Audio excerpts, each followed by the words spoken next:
योग के कारण व्यक्ति का जीवन में उत्थान होता है, किस योग के कारण व्यक्ति का पतन होता है। किस योग के कारण व्यक्ति का उत्थान होता है और किस योग के कारण व्यक्ति का पतन होता है, आज हम इस पर चर्चा करेंगे। उत्थान और पतन प्रकृति का नियम होता है, जिसकी उन्नति होती है, जिसका विकास होता है, जिसका उन्नयन होता है, जिसकी यश विजय पताका दिग दिगंत में फहराती है, उसका एक दिन पतन भी होता है। उत्थान, लेकिन किसी का पतन बहुत देर में आता है और किसी का पतन उत्थान के बाद तुरंत आ जाता है। ऐसा किन योगों के कारण व्यक्ति उच्चता को प्राप्त करता है, किन योगों के कारण व्यक्ति अपने जीवन में इतना लाचार हो जाता है, उसकी हैसियत एक 4th क्लास के व्यक्ति की समान हो जाती है। नाड़ी शास्त्र जो हमारा इस ज्योतिष शास्त्र है, ये वेद का नेत्र है, परमात्मा की ज्योति है। इसके द्वारा समय के गुणधर्म को हम समझ सकते हैं। आज समय के गुणधर्म को मैं ये नहीं कहता, देखिए हमारे यहाँ नकारात्मकता बोलने के लिए परहेज किया गया है। किसी भी व्यक्ति की कुंडली को लेकर के और पहले से आप नकारात्मक डालेंगे तो उससे गलत होता है। इसीलिए बहुत से लोग इस वीडियो कहेंगे आपने पहले क्यों नहीं डाला। भाई नकारात्मकता का परहेज रहता है, लेकिन समय का जो गुणधर्म है, किस योग के कारण व्यक्ति का उत्थान होता है, किस योग के कारण व्यक्ति का पतन होता है, आज इस पर चर्चा करते हैं। ठीक है, मैं अब शेयर करूं। जी गुरुजी। जी सर।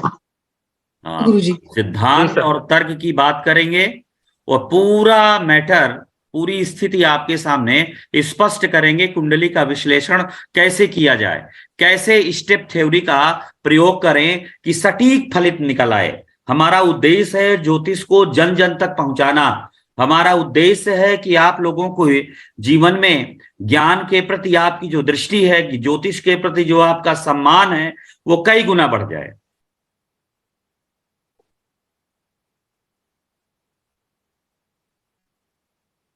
एक मिनट।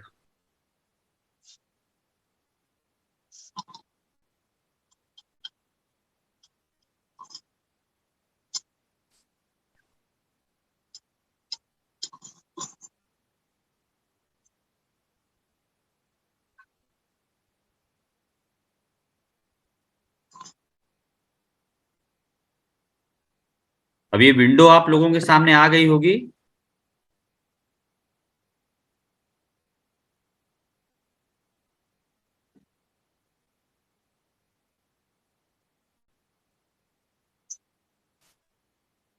ये कुंडली की इमेज है। एक मिनट, शेयर करना पड़ेगा।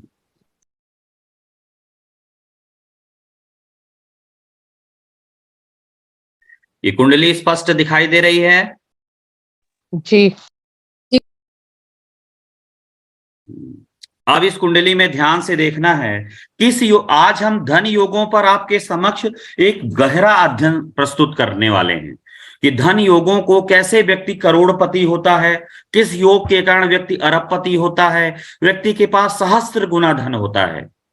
हमारे प्राचीन शास्त्र में धन की कई स्थितियों, धन के कई प्रकारों का भी वर्णन किया गया है। एक धन होता है जो व्यक्ति कमा करके बैंक बैलेंस करता है और प्लस व्यापार में अपनी एक हैसियत बनाता है। एक धन होता है भूमि के अंदर भी दबा होता है। आप लोगों को पता होगा कि प्राचीन काल में लोग भूमि के अंदर भी बहुत बड़े बड़े खजाने छिपे हैं, लोग अपना धन रख करके भूल जाते थे। तब ज्योतिषाचार्य के पास जाते थे और पूछते थे कि हमारा धन कहाँ रखा हुआ है। तो ज्योतिषाचार्य हमारे वराह मिहिर ने, जो हमारे ज्योतिष के बहुत ख्याति प्राप्त और ईश्वर से वरदान प्राप्त ज्योतिषाचार्य थे, परंपरागत ज्योतिष को जिन्होंने अनुशासित व्यवस्थित किया, वराह मिहिराचार्य, जिन्हें मिहिराचार्य के नाम से भी जानते हैं, बृहत संहिता लिखी। तो आप ये समझ लीजिए, उन्होंने एक ग्रंथ लिखा था, उसमें उन्होंने लिखा, उसमें उन्होंने अहिबल चक्र के बारे में बताया है। अहिबल चक्र क्या होता है? अहिबल का मत अहि माने पृथ्वी, पृथ्वी के बल का ज्ञान कराने वाला जो चक्र होता है वो अहिबल चक्र होता है। अहिबल चक्र के माध्यम से हम जान सकते हैं कि पृथ्वी में कितने नीचे धन है, धन किस पात्र में रखा हुआ है, कितना धन है, सोना है, लोहा है, कांसा है। 28 खाने का कोष्ठ चक्र बनता था, उसमें नक्षत्र रखे जाते थे, सर्प का स्थान द्वार बनाया जाता है। उसके बाद उन नक्षत्रों के आधार पर एक तत्कालिक प्रश्न कुंडली बनानी पड़ती है। पलात्मक भयात, पलात्मक भभोग से लगाते हुए पूरी कुंडली बनती है, और उसको सीधा उसकी पूरी एक गणित है, सर्प के स्थान द्वार से जोड़ करके सेट किया जाता है, एक निश्चित भूभाग पर बनाया जाता है। उसके बाद उस चक्र में निश्चित हो जाता है कि यदि चंद्रमा, हमारे प्राचीन काल में चंद्रमा को धन का कारक माना जाता था, तो चंद्रमा यदि सूर्य को देख ले तो क्या है? सोना जमी उस पात्र के अंदर सोना है, सोना है जमीन के नीचे। शनि देख ले चंद्रमा को तो कहते हैं लोहा है, केतु देख ले तो सीसा है, गुरु देख ले तो रत्न पुखराज है, शुक्र देख ले तो चांदी है। इस तरह की गणना थी। ये मेरा विषय नहीं है ये आज का, लेकिन मैं बताना चाहता हूं कि ज्योतिष में निधि प्रदीप जैसे जो ग्रंथ लिखे गए उनमें अहिबल चक्र की भी बहुत अच्छी चर्चा हुई है। अहिबल चक्र के द्वारा हम जमीन के अंदर कितना धन गड़ा है उसको जान सकते हैं।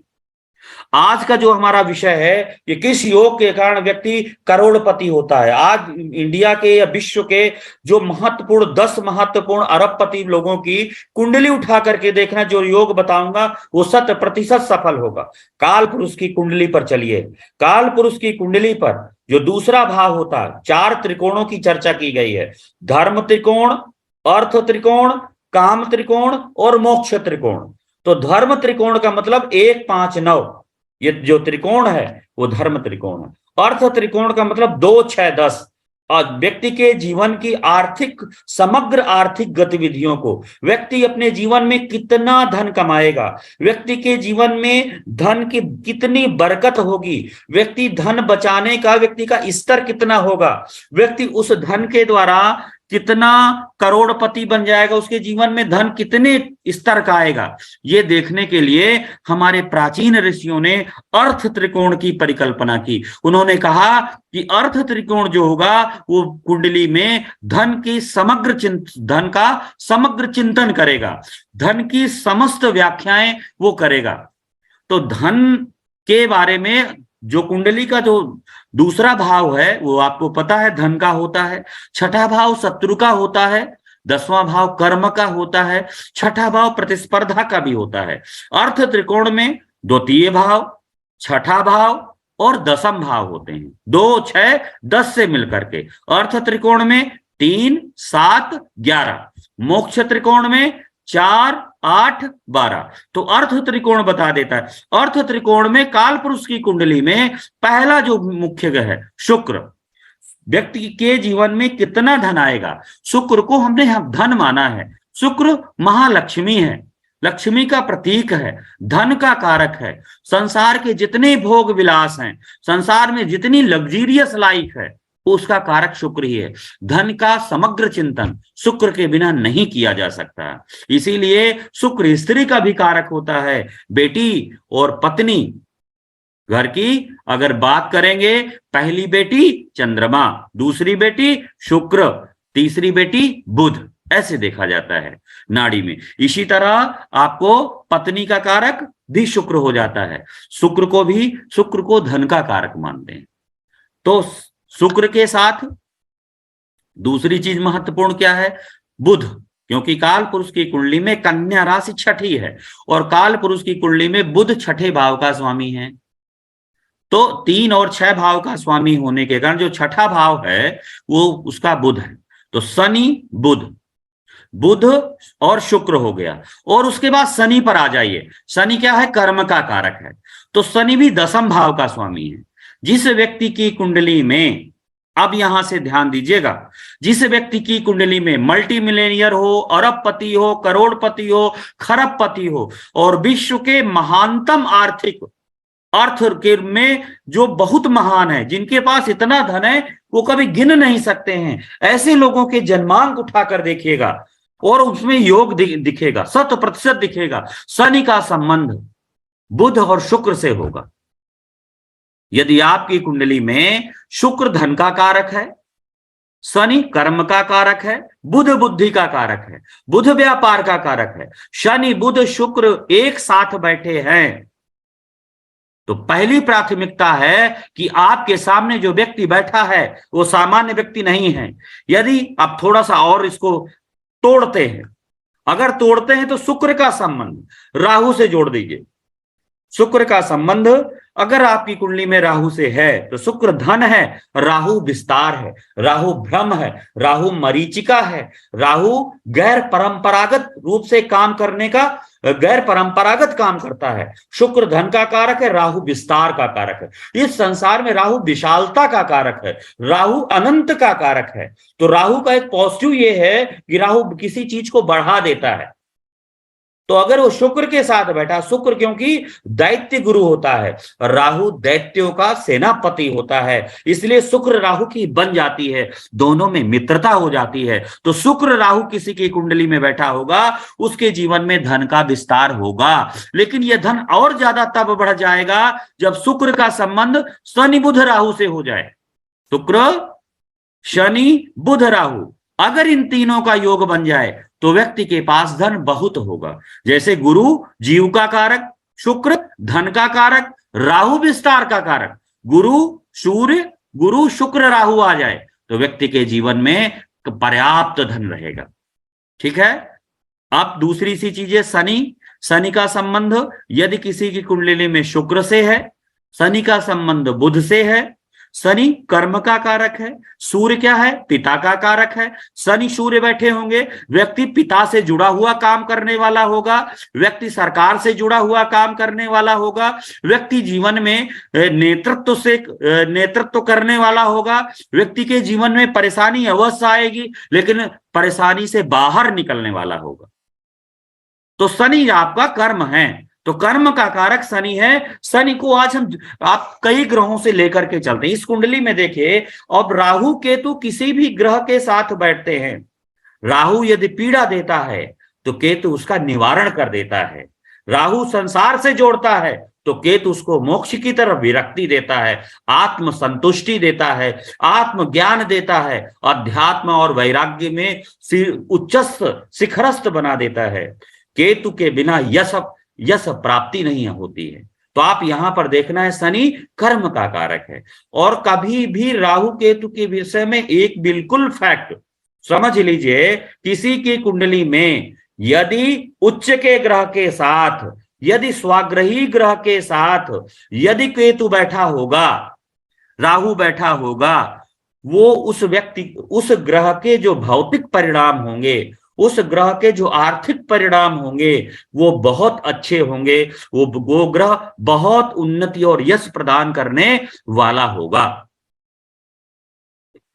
अब यहां पर बहुत लोग कहते हैं कि शनि के साथ केतु बैठा होता है तो अध्यात्म वैराग्य का कारक होता है, और इनकी कुंडली में शनि के साथ केतु बैठा है और ये इतने उच्चस्थ शिखरस्थ हैं। क्यों? इसका सबसे बड़ा कारण यह है कि स्वाग्रही या उच्च के ग्रह के साथ केतु रुकावट नहीं बनता है। अग्नि तत्व राशियों में केतु रुकावट नहीं बनता है। शनि कर्म का कारक है और केतु कर्म की पताका है, और केतु यश का कारक है। अगर शनि उच्च का बैठा हो, स्वग्रही बैठा हो और उसके साथ केतु हो तो समझ लीजिए वो कार्मिक क्षेत्र में, कर्म के क्षेत्र में उसकी वो बहुत स्पिरिचुअल होने के साथ साथ उसकी यश पताका इस संसार में जरूर फैलती है। देखिए व्यक्ति के जीवन में सफलता का स्तर कितना होगा, व्यक्ति जीवन में कितना सफल होगा, इसका अगर एक पैमाना, एक लाइन में इसको बिल्कुल सूत्र की दृष्टि से पिरो करके अगर आपको दूं तो शनि कर्म का कारक होता है, सूर्य यश का कारक होता है, संसार को प्रकाशित करने वाला, उच्चस्थ बनाने वाला, शिखरस्थ बनाने वाला, नेताओं से और उच्च कुलीन परिवार, स्वाभिमान, का कारक होता है, राजवंशों का कारक होता है। शनि का संबंध यदि किसी की कुंडली में सूर्य से होगा, शनि का संबंध किसी की कुंडली में शुक्र से होगा, शुक्र क्योंकि धन का कारक है, और सूर्य गुरु प्रतिष्ठा का कारक है, गुरु के बिना प्रतिष्ठा नहीं आती है। धन कितना भी हो जाए, अगर गुरु का ज्ञान, गुरु का प्रभाव नहीं आया तो प्रतिष्ठा नहीं मिलती है, वो अपने आप को संसार में स्थापित नहीं कर पाता है। बहुतों के पास बहुत धन होता है लेकिन अपने आप को संसार में प्रतिष्ठित नहीं कर पाते क्योंकि उनके पास गुरु का प्रभाव कम होता है। बहुत लोगों के पास कुछ भी नहीं होता लेकिन संसार उनको पूजता है क्योंकि उनके पास ज्ञान की ताकत होती है। एक ज्ञान की ताकत के कारण, ज्ञान के कारण एक छोटे से अदने से आदमी ने अपनी कलम की ताकत से उस अरबपति के बने बनाए खंडहर को नीचे से गिरा दिया। वो कहां घूम रहा था और आज कहां आ गया, और खुला उसने चैलेंज किया कि कोर्ट में ले जाओ, मुझे अच्छा लगेगा। व्यक्ति में ये क्या है, कलम की ताकत है। कैसे जानोगे व्यक्ति में कलम की ताकत होती है? कभी इस दृष्टि से सोचा है आप लोगों ने कलम की ताकत क्या होती है? कलम क्या है? केतु कलम का कारक होता है, बुध किताब का कारक होता है, मंगल तर्क का कारक होता है, गुरु जीव का कारक होता है, बुध भी हाथ का कारक होता है, शनि, बुध शनि दाएं बाएं हाथ के कारक होते हैं। और इनके साथ अगर शनि का संबंध बुध मंगल गुरु केतु से बन जाता है तो व्यक्ति की कलम में इतनी ताकत होती है कि बड़े बड़े सिंहासन हिला देता है। तो ये कुंडली का एक पक्ष है। इस इनकी कुंडली में देखिए, सबसे पहला मैंने योग बताया था, शुक्र के साथ राहु का होना। शुक्र धन का कारक, राहु का विस्तार का कारक। धन का विस्तार हो रहा है लेकिन अकेले शुक्र राहु किसी को अपार धन नहीं दे सकता है, उसके साथ अन्य कॉम्बिनेशन होना जरूरी है। बुध और शनि का जुड़ना बहुत जरूरी है। तो देख लीजिए, शनि का संबंध देख लीजिए, शुक्र से बन रहा है और उसके अलावा शनि वक्री भी है, वक्री भी है। शनि का संबंध शुक्र से भी हो रहा है, शनि के ट्राइन में बुध भी बैठा है, शनि के त्रिकोण में बुध भी बैठा है। शनि बुध शुक्र राहु का योग बना, इसीलिए व्यक्ति एशिया का एक धनी प्रतिष्ठित व्यक्ति है। ये योग इतना है, अगर जब तक आप चाहे बिल गेट्स की कुंडली दिखाइएगा, मुकेश अंबानी की, अनिल अंबानी की, मुकेश अंबानी की कुंडली, जितने टाटा की कुंडली, जितने लोगों की कुंडली देखेंगे जो करोड़पति होगा उसकी कुंडली में योग होंगे। अब जिसमें अनंत धन होगा ये ग्रह की ताकत पर निर्भर करेगा। किसी के पास 1 करोड़ होगा और किसी के पास 1000 करोड़ होगा। 1 करोड़ से 1000 करोड़ का जो अंतर है उसको जानने के लिए सबसे पहले जरूरी होती है कि विषय पर व्यापक दृष्टि होनी चाहिए और ग्रह के छोटे से परिवर्तन को पकड़ने का सामर्थ्य होनी चाहिए। योग दृष्टि को अपने ज्ञान, योग दृष्टि का ज्ञान आपकी अंतर्दृष्टि से मिल जाना चाहिए। तो यहां पर शनि को देख लीजिए, शनि क्या है? शनि कर्म है, बुध व्यापार है, शुक्र धन है, राहु विस्तार है। शनि अगर को देखिए, शनि कार्मिक ग्रह माना गया है नाड़ी में, व्यापार का कारक, कर्म का कारक, प्रोफेशन का कारक, शिव का कारक, मीमांसक, न्याय का कारक, संसार में समदर्शी रहने वाला, व्यक्ति के किए गए कर्मों का फल देने वाला शनि होता है। और शनि के बिना व्यवसाय का समग्र चिंतन आप नहीं कर सकते हैं, कंप्लीट चिंतन नहीं कर सकते हैं, उस पर सही रिजल्ट नहीं निकाल सकते हैं। उसके रिजल्ट निकालने के लिए जरूरी है शनि का संबंध कितने ग्रहों से बनेगा। जिस व्यक्ति की कुंडली में शनि का संबंध जितने ज्यादा ग्रहों से बनेगा वो व्यक्ति संसार में उतना ज्यादा सफल होगा, उतना ज्यादा प्रतिष्ठित होगा, उतना ज्यादा धनी होगा, उतने ज्यादा व्यापार करने वाला होगा, उतना ही ज्यादा कर्मठ नेतृत्व करता होगा। हमारे नाड़ी में भृगु ऋषि कहते हैं, भृगु ऋषि की मैंने भृगु नाड़ी भृगु ऋषि में मैंने पढ़ा, वो कहते हैं कि शनि कर्म का कारक है, बुध व्यापार का कारक है और उसका शुक्र से जब संबंध जुड़ जाता है और तब व्यक्ति का जो जन्म होता है एक प्रतिष्ठित परिवार में होता है। व्यक्ति में बुद्धि का चातुर्यता बहुत होती है। देखिए, बुध बुद्धि है, शुक्र गुरु है, दैत्य गुरु है। शुक्र के साथ यदि बुध मिल जाता है तो व्यक्ति चतुर हो जाता है, हर परिस्थिति में उसके अंदर चतुरता आ जाती है। क्योंकि ज्ञानी अगर चंचल हो जाए, चतुर हो जाता है, तो समझ लीजिए वो क्या होता है, अधिक बुद्धिमान हो जाता, चतुर होना चाहिए। तो शुक्र के साथ बुध आ जाए, शुक्र और बुध का योग इस कुंडली पर बन रहा है, शुक्र के साथ बुध आ जाए तो व्यक्ति बड़ा चतुर होता है, बड़ा बुद्धिमान होता है, और उसके पास हाजिर जवाब होता है अपनी वाणी के द्वारा। वाणी क्या है? बुध है।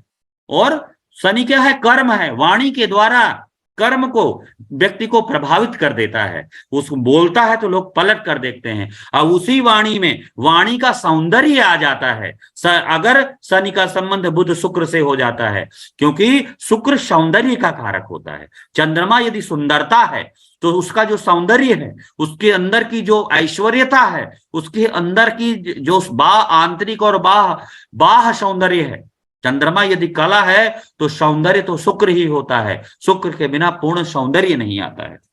तो इसलिए शनि का संबंध बुध शुक्र राहु से हो तो व्यक्ति बड़ा धनी होता है। जिसकी कुंडली में शनि बुध बैठा हो, समझ लीजिए वो सामान्य व्यक्ति नहीं है। जिसकी कुंडली में शुक्र राहु बैठा हो, समझ लीजिए व्यक्ति सामान्य नहीं है, अपने जीवन काल में पर्याप्त धन को कमाने वाला होगा। जिसकी कुंडली में शनि बुध शुक्र बैठा हो, समझ लीजिए व्यक्ति धन की गतिविधियां बहुत अच्छी होंगी। अगर इसी बात को मैं वैदिक में पाराशरी में लेके चलता हूं तो पाराशरी को देख लीजिए कि यदि किसी की कुंडली में धन भाव का स्वामी, अगर किसी की कुंडली में धन भाव का स्वामी और धनेश, यदि किसी की कुंडली में केंद्र भाव का स्वामी त्रिकोण भाव से जुड़ जाए, केंद्र और त्रिकोण के स्वामियों का संबंध बन जाए, तो ऐसे व्यक्ति के पास अपार धन होता है, लक्ष्मी नारायण योग होता है, माता लक्ष्मी की अनंत कृपा ऐसे व्यक्ति में होती है। और इस कुंडली में केंद्र का स्वामी शुक्र होता है, त्रिकोण का स्वामी शनि होता है। शनि शुक्र का संबंध देख लीजिए, केंद्र और त्रिकोण के स्वामियों का संबंध होता है। गुरु के साथ चंद्रमा बैठ जाता है। चंद्रमा क्या होता है? चंद्रमा परामर्श का कारक होता है, चंद्रमा ज्ञान का कारक होता है, गुरु ज्ञान का कारक होता है, चंद्रमा परामर्श का कारक होता है, और चंद्रमा चिंतन का भी कारक होता है। और चंद्रमा क्या है? जितनी चंचलता होती है, तो अगर चंद्रमा पर गुरु का प्रभाव आ जाता है तो व्यक्ति प्रतिष्ठित और मर्यादित रहता है। ये बहुत हमेशा, जैसे गज केसरी इसलिए कहते हैं कि व्यक्ति में गंभीरता बहुत होती है, व्यक्ति प्रतिष्ठित होगा।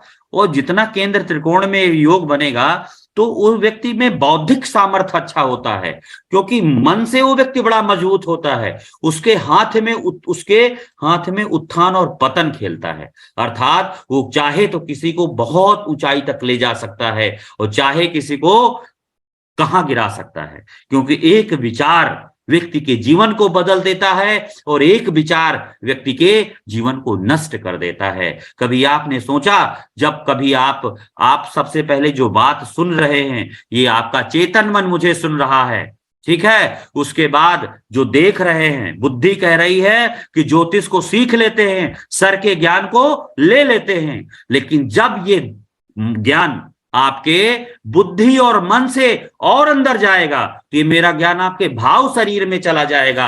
और जब भाव शरीर में चला जाएगा तो कोई कितना भी कहे कि नरेंद्र सर ये गलत पढ़ा रहे थे, लेकिन आपका मन मानने को तैयार नहीं होगा। जो चीज आपके पीनियल ग्लैंड में, जो आपकी चीज थर्ड आई में पहुंच जाती है, भाव शरीर में पहुंच जाती है, उस चीज को जीवन से हटाया नहीं जा सकता, क्योंकि सबकॉन्शियस माइंड में गई हुई चीज कभी भी जल्दी नहीं हटती है। उसको हटाने के लिए उसके तरीके दूसरे होते हैं। कई बार आपको लोगों को पता होता है कि फला लड़के से उसने प्रेम कर लिया, ये किसी लायक का नहीं है, फिर भी उसने प्रेम कर लिया। यदि कर लिया, उसको बार बार समझाने के बाद भी बात नहीं समझ में आती। जैसे कोई पहले दिन एक पाउच गुटखे का खाता है, एक पैक पीता है, पहले दिन वो पीता है, पी लिया उसने अगर एक पाउच, तो एक पैक तो क्या बोलता है, वो सोच लेता है कि गलत है, पहले दिन उसको गलत की फीलिंग आती है, और जब बार बार करने लगता है तो उसकी आदत बन जाता है। अब आदत बनने के बाद वो आदत आपकी कहां चली जाती है? भाव शरीर में। आपको पता है आपका लीवर खराब होगा, आपको पता है आपकी किडनी खराब होगी, उसके बाद भी आप नशे से बाहर नहीं आ पाते, क्योंकि वो बात आपके भाव शरीर पर पहुंच जाती है। जो भाव शरीर पर बात पहुंचती है वो शुक्र के साथ बुध होता है। शुक्र के पास कितना भी ज्ञान हो, लेकिन गुरु के ज्ञान, शुक्र के पास कितना भी धन हो शुक्र प्रधान व्यक्ति के पास, लेकिन गुरु प्रधान व्यक्ति के सामने शुक्र प्रधान व्यक्ति दंडवत हो जाता है।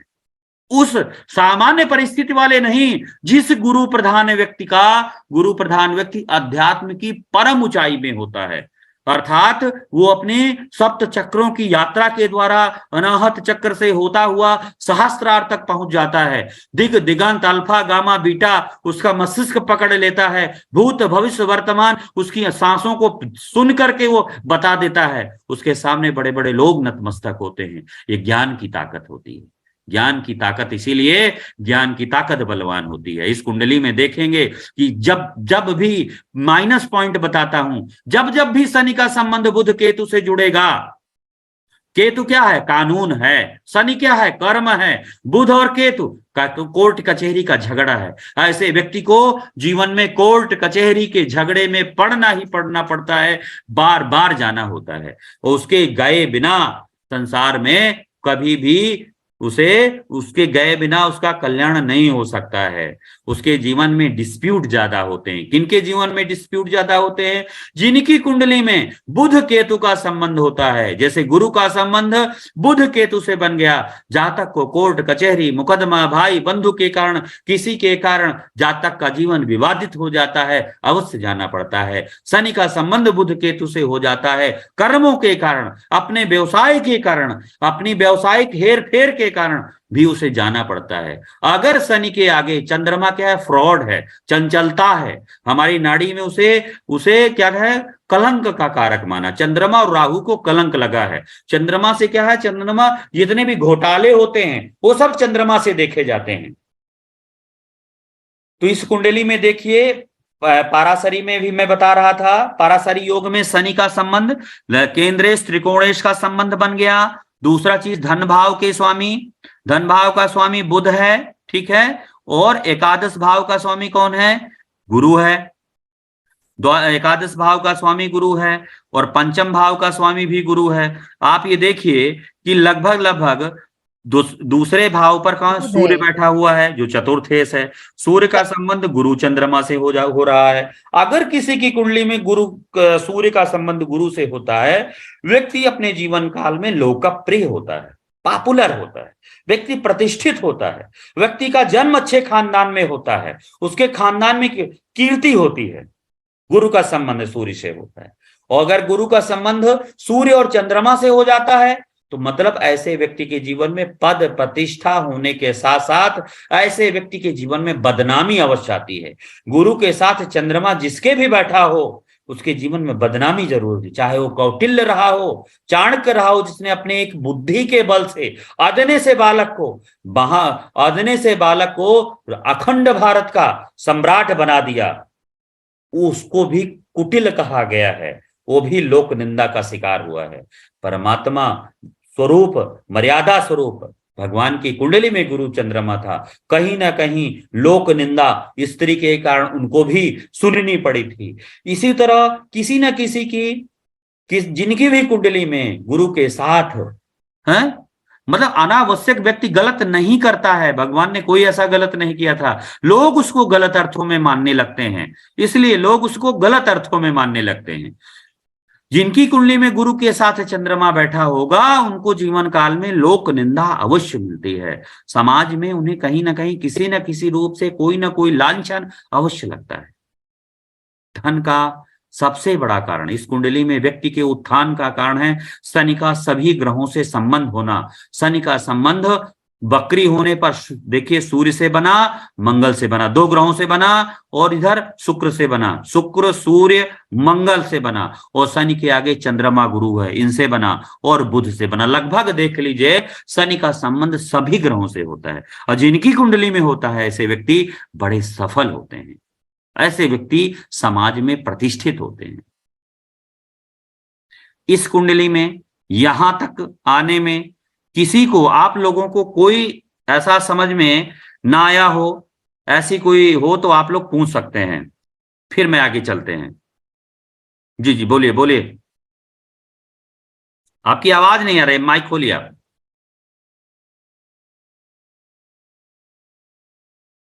माइक खोलिए वसंत जी।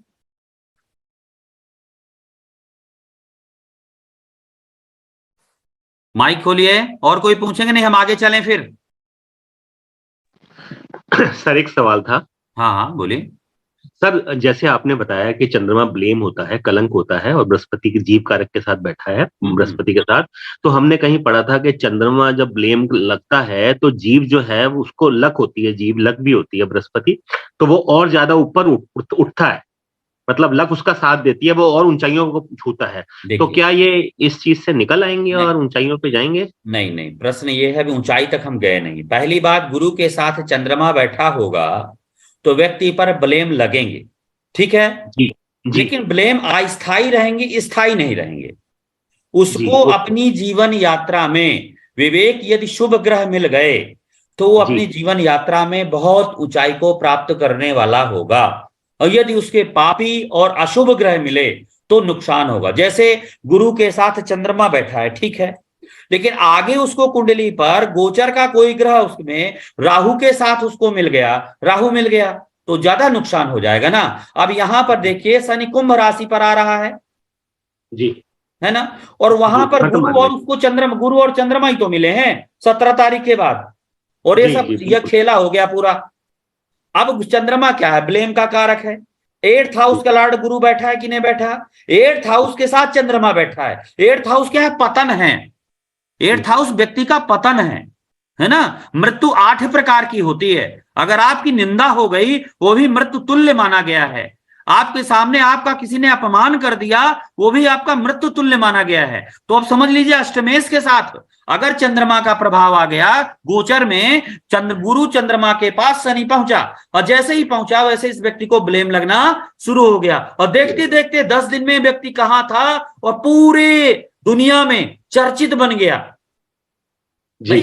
हाँ, तो शनि ने क्या किया? ब्लेम क्यों लगा?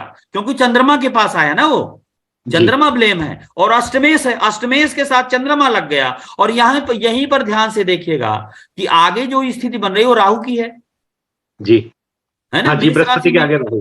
हाँ 22 अप्रैल जी।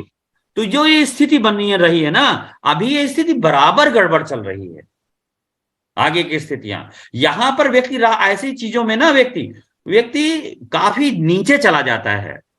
और ध्यान से देखेंगे कि इसके आगे जो ग्रह आ रहे हैं उनकी कुंडली पर भी बैठे हैं, तो आगे मंगल ही बैठा हुआ है ना, मंगल ही बैठा हुआ है। अब मंगल बहुत ज्यादा पिटा हुआ है, द्वादश भाव में बैठा है इसलिए पिटा हुआ है ना। और मंगल के आगे बुध बैठ गया तो मंगल का सामर्थ्य खत्म हो जाता है। मंगल सेनापति है, मंगल में ताकत होती है, बल, साहस, ऊर्जा, उत्साह। अगर शक्ति द्वादश भाव पर बैठ गई, द्वादश भाव पर अगर बलवान व्यक्ति स्त्रियों के चक्कर में पड़ गया तो किसी लायक का नहीं बचा ना। तो मंगल में लायक का मंगल कहां बच रहा है? मंगल द्वादश भाव में बैठ करके खराब हो गया जी। मैं विषय को 8A से स्टार्ट करके Z तक आपके पास लाया हूं। नहीं मैं एक लाइन में इसको बता सकता था, लेकिन एक अच्छे टीचर की तरह कि व्यक्ति को A से स्टार्ट करके शनि के पूरा राउंड घुमा करके आपको ले आया। धन्यवाद, धन्यवाद जी। आगे चलें हम उसी चार्ट पर। जी। गुरु जी चार्ट अच्छा स्क्रीन आ रही है जी जी, बंद हो गई थी क्या? अभी स्क्रीन पीछे ब्लैक हो गई, मैं स्क्रीन बंद हो गई थी ना, जैसे अब आई है। आवाज बंद हो गई थी हमारी तो आ रही है ना। गुरुजी वो कुंडली शेयर होना बंद हो गई। मैं अभी शेयर कर रहा हूँ ना, शेयरिंग बंद हो गई। अभी चलता हूँ। अच्छा ठीक है जी। गुरुजी हाँ अभी आपने बोला गुरु और चंद्रमा के ऊपर शनि आया हाँ, तो ब्लेम लगा, क्योंकि गुरु और चंद्रमा के साथ आया। अगर खाली चंद्रमा गुरु होता, यहाँ पर 8th हाउस का लॉर्ड भी है ना। हाँ जी हाँ जी, और अगर खाली चंद्रमा होता 10वें घर में, तो भी खाली ब्लेम चंद्रमा लगता, होता तो भी ब्लेम लगता। गुरु भी होना भी होता, चंद्रमा के पास जाएगा तो ब्लेम लगेगा। मेरा भी चल रहा है, तो फिर मेरा तो चंद्रमा भाई 10वें घर में है। ब्लेम होगा, नुकसान होगा, कुछ ना कुछ होगा, नुकसान जरूर होगा। यहां पर सावधानी रखनी चाहिए। जिनकी जिनकी कुंडली में शनि इस समय चंद्रमा के पास है, जिनकी कुंडली में कुंभ राशि के ट्राइन पर, कुंभ राशि का जो ट्राइन, उसके ट्राइन पर तुला राशि पर है ना, और मिथुन राशि पर और सिंह राशि पर चंद्रमा बैठा हुआ है, उन लोगों को सावधान रहना है। नुकसान होगा भाई। ब्लेम का मतलब केवल है कलंक नहीं लगा, उनको आर्थिक नुकसान हुआ ना। व्यक्ति की छवि कितनी थी, किस पायदान से व्यक्ति कहां पर आ गया, आर्थिक क्षति होती है। चंद्रमा हानि का कारक, खर्चे का कारक, नुकसान का कारक, यात्रा का कारक, भोजन का कारक होता है।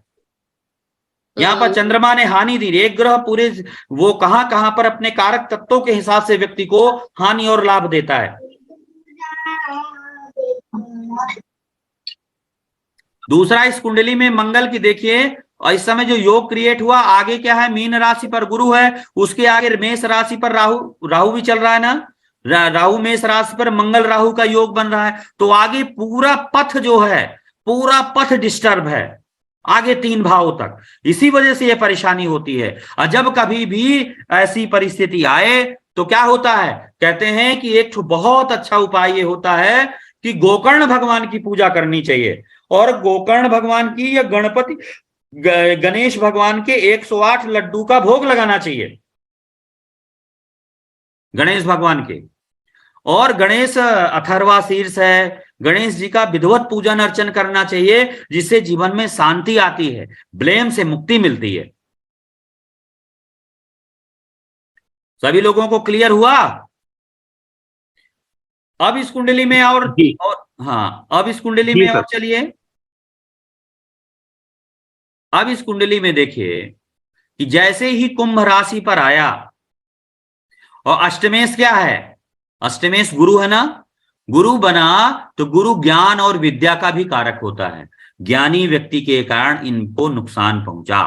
अष्टम भाव रिसर्च का कारक होता है, खोजी प्रवृत्ति के व्यक्ति के कारण इस व्यक्ति को नुकसान पहुंचा, जिसकी वजह से सूर्य क्या है, प्रतिष्ठा को भी हानि पहुंचेगी, प्रतिष्ठा साख गिरेगी, हानि होगी, नुकसान होगा। ठीक है ना। अगर किसी की कुंडली में यहां पर शनि के आगे शुक्र बैठा होता तो पर्याप्त धन मिलता, शनि के आगे मंगल बैठा होता तो समझ लीजिए मंगल केतु होते तो कार्य में रुकावट होती। इस कुंडली में अगर मंगल की हालत को देखिए, मंगल मेष राशि में बैठा है तो यहां पर मंगल कितना बल दे रहा है, मंगल के आगे बुध बैठा हुआ है। बुध बैठा है नहीं बैठा, बैठे होने के कारण मंगल को यहां पर ताकत नहीं मिलती है। और मंगल के आगे बुध केतु का दोनों का प्रभाव आ जाता है, क्योंकि मंगल के आगे शनि बुध केतु का योग बन गया तो मंगल यहां पर कमजोर हो जाता है। अगर यहां पर मंगल की ताकत अच्छी होती तो भी स्थिति सुधर सकती थी। ये जब जब भी आपकी कुंडली में शनि का संबंध बुध केतु से आएगा, तब तब आपको क्या है, अगर कहीं पर भी शनि केतु के पास चला गया तो भी धर्म अध्यात्म के साथ साथ व्यक्ति को कानूनी अड़चनों का सामना करना पड़ता है। अब बुध केतु की हालत पर हमेशा करना पड़ता है। गुरु के साथ अगर चंद्रमा बैठा होता है तो लोग गज केसरी कहते हैं। वास्तव में गज केसरी योग के अंतर्गत ना, जैसे गुरु के साथ सूर्य बैठा है तो व्यक्ति की प्रतिष्ठा अच्छी रहती है, इसी तरह गुरु के साथ चंद्रमा होता है तो व्यक्ति में चिंतन प्रवृत्ति बहुत अच्छी होती है। व्यक्ति के जो विचार होते हैं, विचारों से व्यक्ति बड़ा धार्मिक सौम्य होता है और बड़े बड़े कार्य, उसके ज्ञान में ताकत बहुत होती है। कुछ योगों पर, जैसे शनि पर हम चर्चा कर रहे थे, मान लीजिए हम थोड़ा सा शनि को घुमा देते हैं, आपको एजुकेशन की दृष्टि से, शिक्षा की दृष्टि से शनि चंद्र शुक्र आ जाता है। यहाँ पर शनि का संबंध चंद्रमा शुक्र से हो जाए, क्या होगा, शनि क्या है, कर्म का कारक है, शुक्र क्या है, वित्तीय लेन देन धन का कारक है, और चंद्रमा क्या है, चंद्रमा कला का कारक है। तो व्यक्ति क्या है, कॉस्मेटिक से जुड़ा हुआ काम करता है, वित्तीय लेन देन से जुड़ा काम करता है, आदान प्रदान से जुड़ा, इधर इनसे जुड़ा हुआ भी काम करने वाला होता है। राहु जैसे इंटरनेट का, शनि के साथ राहु है तो व्यक्ति इंटरनेट से, फोटोग्राफी से, फिल्म लाइन से, ग्लैमर से जुड़ा हुआ काम कर सकता है। जैसे शनि का संबंध चंद्रमा बुध से हो गया तो क्या होगा, चंद्रमा यहां पर आ जाए तो क्या होगा, मन बुद्धि का योग। व्यक्ति क्या है, शनि कर्म का कारक है, चंद्रमा मन का कारक है, बुध बुद्धि का कारक है। ऐसा व्यक्ति व्यापार करने वाला होगा। यात्रा, चंद्रमा यात्रा का कारक है, यात्रा करने वाला होता है। ऐसा व्यक्ति सौदागर होता है, इधर का सामान खरीद करके कहीं दूसरी जगह बेचने वाला होता है।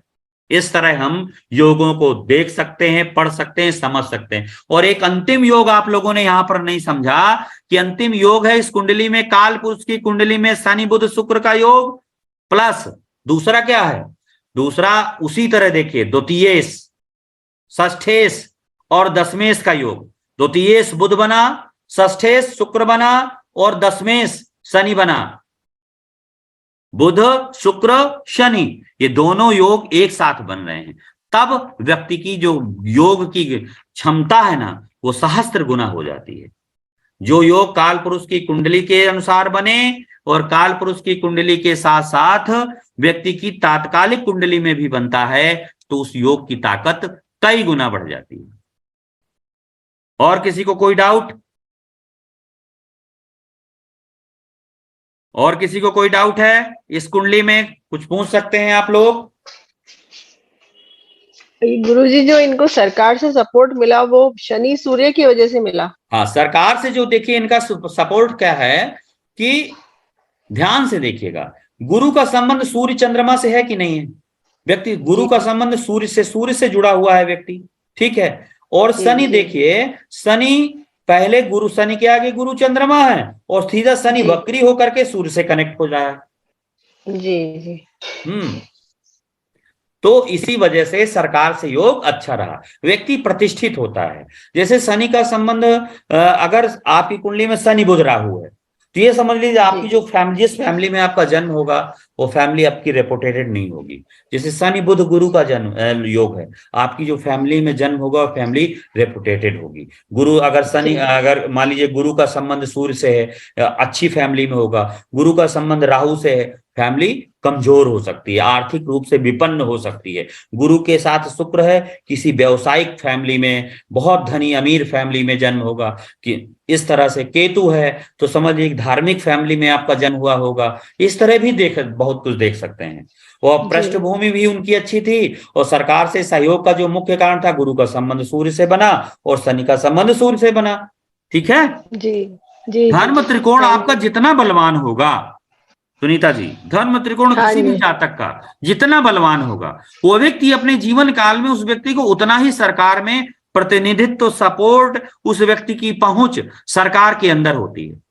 जब आपकी कुंडली में अगर ट्रांजिट करता हुआ शनि पर मंगल केतु का प्रभाव आ जाए तो कमजोरी, बहुत नुकसान होगा। चंद्रमा और अष्टमेश का योग आ जाए तो भी बहुत नुकसान होता है। चंद्रमा हानि देता है, देगा जरूर। जी, धन्यवाद। गुरुजी एक प्रश्न और था। हाँ बोलिए। गुरुजी जैसे आपने बताया कि शनि जो है अपनी स्व राशि का है और केतु के साथ होने के बावजूद भी, बल्कि केतु उसकी पताका ऊंचाई पे ले जा रहा है और यही केतु जाके बुध से भी मिल रहा है और बुध व्यापार का कारक होता है। तो क्या केतु समय समय पर बुध के साथ मतलब इनके व्यापार को डिसरप्शन लाता रहेगा? नहीं, जैसे शनि के साथ आप क्या पूछ रहे हैं भाई? केतु के बारे में आपने पूछा? सर केतु बुध से मिल रहा है ना, जाके त्रिकोण संबंध बन रहा है ना। हाँ, तो केतु और बुध जो है अगर इनका मेल होता है तो ये भी हम अच्छा नहीं मानते व्यापार के लिए। केतु जो है वो व्यापार को तो, मतलब उसके अंदर कट डाल देता है ना, तोड़ देता है उसको जब हम फैलावट हो रही होती है। मैं समझ पा रहा हूँ। तो क्या ये भी एक कारण है, ये फलित, मतलब इसका प्रॉमिस ऑफ चार्ट कहा जाएगा? प्रॉमिस ये है, देखिए कि मैंने क्या बताया, स्वाग्रही या उच्च के ग्रह के साथ केतु बैठा होगा, वो रुकावट नहीं डालेगा भौतिक रूप से।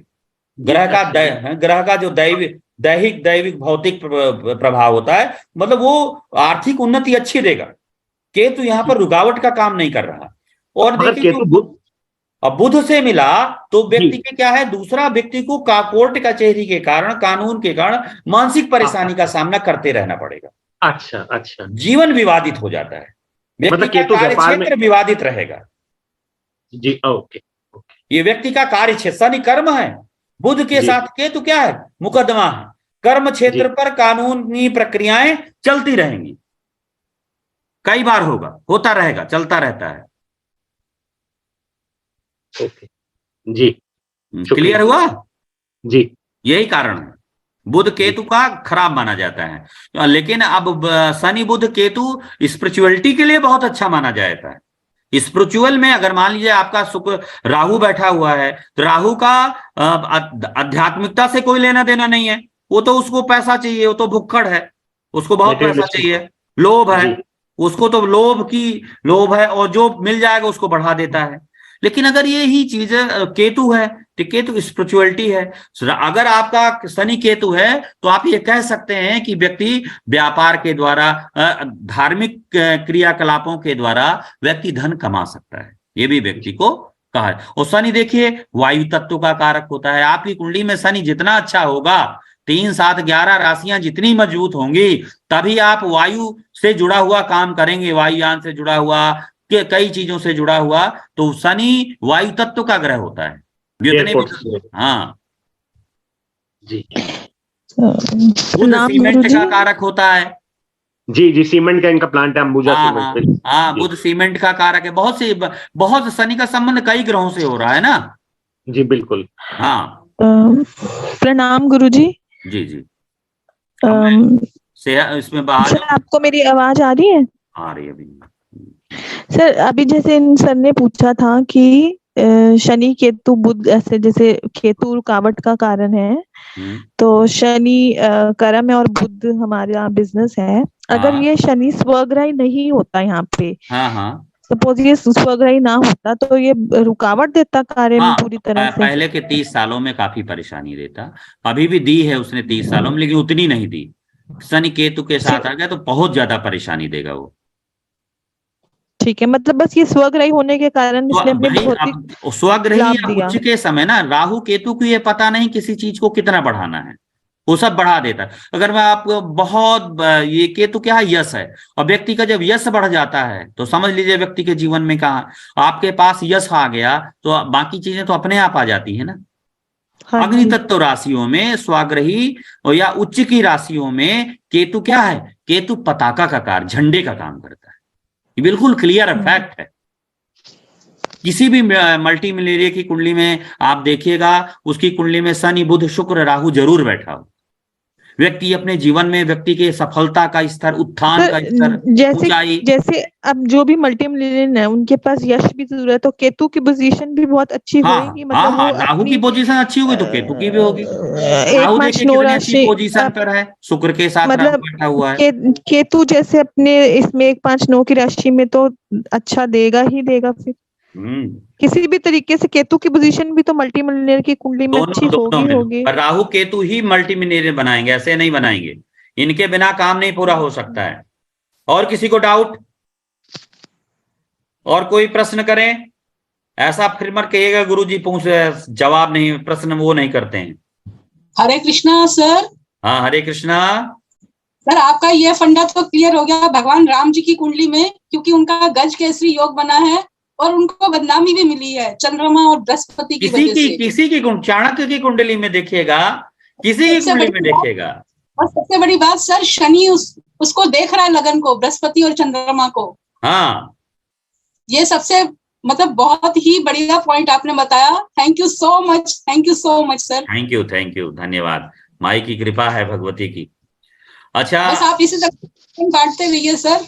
बांटने से कभी घटता नहीं है, जितना बांटा होगा उससे कई गुना हमारी झोली भरी रहती है। बढ़ेगा सर, और सरस्वती माँ की कृपा रहेगी आपके ऊपर। हाँ, इसीलिए। अच्छा, अब देखिए जो योग है ना, अब हमारी जो क्लासें भी जो चलने वाली हैं, हमारी कुंडली विश्लेषण की स्पेशल क्लासें होने वाली हैं। जो लोग एडमिशन लेना चाहें ले सकते हैं।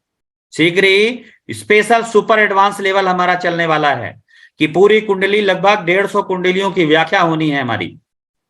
150 कुंडली पर पूरे आपको पूरे किस तरह फलित करना सिखाया जाता है। ब्लाइंड कुंडली पर भी फलित कैसे कर सकते हैं, किसी दिन ब्लाइंड कुंडली पर आप लोगों से फलित करेंगे, बताएंगे आप लोगों को कि कैसे क्या होता है, कैसे आप रिजल्ट तक पहुंच सकते हैं। ज्योतिष जीवन को दृष्टि देता है, और जब जीवन में दृष्टि आ जाती है, प्रकाश आ जाता है, तो जीवन अपने आप महक उठता है। और जिस व्यक्ति को समय की साधना पता है, समय का गुणधर्म पता है, वो व्यक्ति अपने जीवन काल में कभी भी किसी के सामने नतमस्तक नहीं होता है। इस मान लीजिए, समय के गुणधर्म में ही व्यक्ति का उत्थान पतन, व्यक्ति की खुशी, व्यक्ति की ऊंचाई, व्यक्ति का सब कुछ समय में ही छिपा है। इसीलिए कालो ही बलवान मता, समय ही सबसे बड़ा बलवान होता है। वही था भिल्लन लूटी गोपिका, वही अर्जुन वही बाण। मनुष्य बलवान नहीं होता, समय बलवान होता है। और समय को जानो, और जिसने समय को जान लिया वो कभी नहीं हारता, कभी नहीं झुकता। ऐसा नहीं है, आएगा समय। अगर आपको पता है कि यह समय आने वाला है और समय से पहले अगर आपने अपनी मजबूती कर ली, थोड़ा आपको झटका लगेगा, लेकिन सफलता बाद में आपको मिल जाएगी। इन्हीं शब्दों के साथ कक्षा का समापन करें, और कुछ पूछेंगे फिर चलें नेक्स्ट। अच्छा देखिए, हमारे चैनल यूट्यूब जितने लोग हमारे हैं जुड़े हैं, सभी लोगों से स्पष्ट हमारा ये है, निवेदन भी है और आदेश भी है, हमारे यूट्यूब वीडियो को अपने अपने सेशन से जरूर शेयर कीजिएगा, क्योंकि कुछ हमको भी प्रोग्रेस की आवश्यकता है। कम से कम ये ज्ञान सब तक पहुंचे, इसीलिए आप सभी लोग ध्यान रखेंगे। तो सभी हमारे चैनल को, इस चैनल में जाने के बाद इस वीडियो को एक बार और सुनिएगा, आपका कॉन्सेप्ट बिल्कुल क्लियर हो जाएगा। और इसको शेयर करिएगा ताकि व्यूज अच्छे बढ़ जाएं हमारे। थोड़ा सा हमारा जी बेसिक से चालू होगी क्या दूसरी? जी आवाज नहीं आ रही। बेसिक से चालू करेंगे क्या आप क्लास? नहीं, अभी हम सुपर एडवांस लेवल पर हैं। हमने एडवांस में बच्चों को एडवांस किया, अब सुपर एडवांस पर ले जाना है। 9-10 बच्चों को ऐसे तैयार करना है कि जब अपना सेशन कराएंगे, उन बच्चों को खड़ा कर देंगे, भाई पूछो इनसे। जब सभी पूरे ज्योतिषाचार होंगे और कहेंगे ब्लाइंड कुंडली रखो, बताओ इसमें पत्नी शादी हुई कि नहीं हुई, हुई तो कब हुई, और होने का क्या प्रॉमिस था, चली तो कितने दिन चली, भाई हुए तो कितने हुए, मामा के साथ कैसी पटी। ये पूरा का पूरा जो हमने नाड़ी, कम से कम 7 नाड़ियों से जिस ज्ञान को हमने अनुभव में निकाला है और उसको प्रयोग में देखा है, वही सबको इस बार देना है। अब जितने जिनके भाग्य में होगा वही आएगा, क्योंकि हमारी उस लैंग्वेज को समझने के लिए उसको नाड़ी का ज्ञान अच्छा होना चाहिए, तभी वो हमको समझ सकता है, क्योंकि लेवल बहुत बढ़ जाता है। सर फिर हमको जो जिनको बेसिक नहीं पता है नाड़ी का, तो वो फिर नहीं अटेंड कर पाएंगे? जिनको बेसिक नहीं पता है वो नहीं, आप लोग देखिए कुसुम जी, जब सब पहले जरूरी यही है, आपको ज्ञान होना चाहिए। नाड़ी आपने पढ़ी हो हमारे साथ, अगर आपने पढ़ी है तब तो हम उस लेवल को आप पकड़ लेंगे। नहीं, मुझे आपकी क्लासेस में इंटरेस्ट आ रहा है, लेकिन बट अभी जब बेसिक शुरू होगी तब आइएगा, तब तक नहीं। यहाँ तक, यहाँ ये लेवल एडवांस है, इस पर वही नाड़ी वाले ही आ सकते हैं। Okay sir, thank you. जब बेसिक होगा तब बताइएगा सर। बिल्कुल बिल्कुल, और नोटिफिकेशन आएगा। इन्हीं शब्दों के साथ सभी को सादर नमस्कार। नमस्कार नमस्कार सर। नमस्ते सर। नमस्ते।